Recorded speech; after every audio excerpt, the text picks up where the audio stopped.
Okay, folks, so here we go with our 8B video. That's B as in Brady. Okay, Tom Brady, greatest quarterback to ever live. So, 8B, we're talking about the spread of Islam.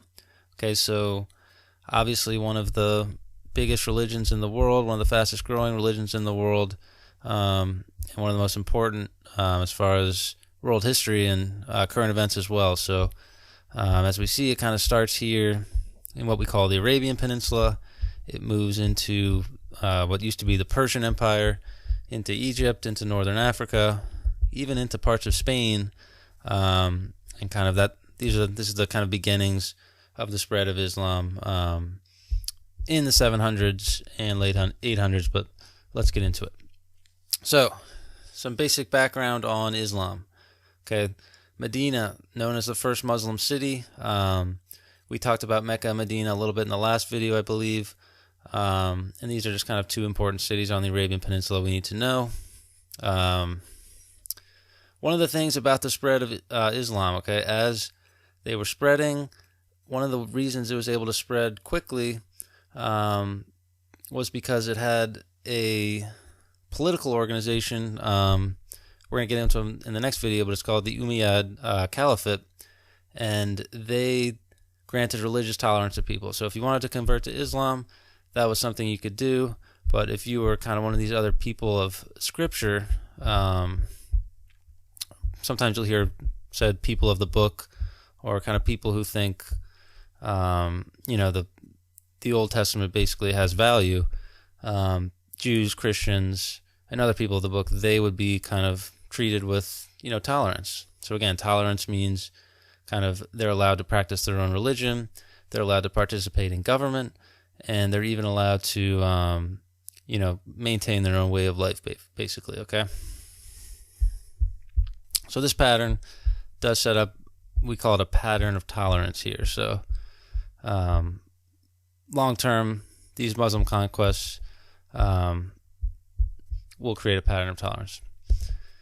Now, some of the problems as these Islamic empires are growing is that the Arabian Peninsula, okay, so again, this right here called the Arabian Peninsula, modern-day Saudi Arabia, okay, it's a big desert. Okay, so as we can see here, it's a giant desert, and there's not a ton of water, okay, and in order to kind of survive, you have to find water, you have to find food, you have to find resources. So what they did was they set up trade networks so that they could trade with other areas. Okay, Egypt's a big food producer. Okay, areas in the Mesopotamia can produce food, so they traded in order to survive. So that's one of the reasons that Islam spread, was due to trade.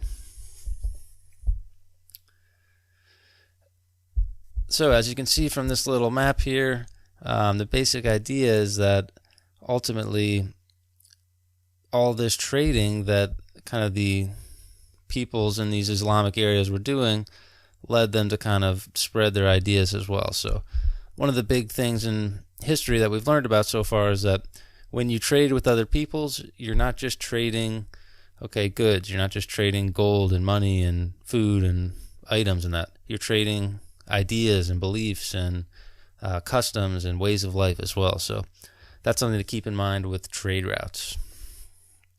All right, so they expanded despite great distances, despite that desert environment we talked about, and even past mountain barriers, up here into the Hindu Kush mountain range, as we've learned about earlier, even into the, Himalayan area. You'll see Muslim peoples even today. So, ultimately spreading into the Fertile Crescent, Iran, Central Asia, and this is kind of key here. It's facilitated by weak Byzantine and Persian empires. Okay, so the Byzantines were strong, maybe 500, 600, 700, but as they kind of grew older, into the 800s, into the early Middle Ages, that Byzantine Empire becomes weaker and weaker. Okay, and the Persian Empire wasn't nearly as strong as it used to be, so the political aspects of the Islamic empires, they can kind of consolidate control a little bit more easy. So this is just a map here, and I believe on your notes later on we'll be filling that in.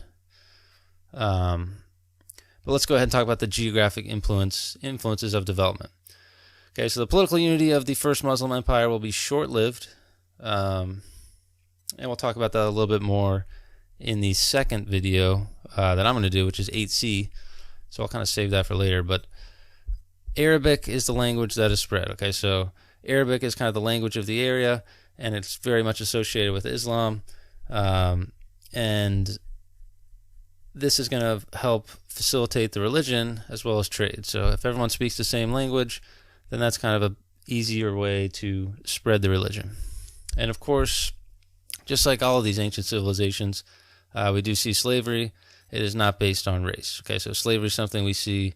We saw it in Rome. We saw it in Mesopotamia. We saw it in Egypt. Okay, we saw it in Greece. Just something we're going to see, really, almost throughout the year. Okay, and on your packet, make sure you fill in that areas that Islam spread to.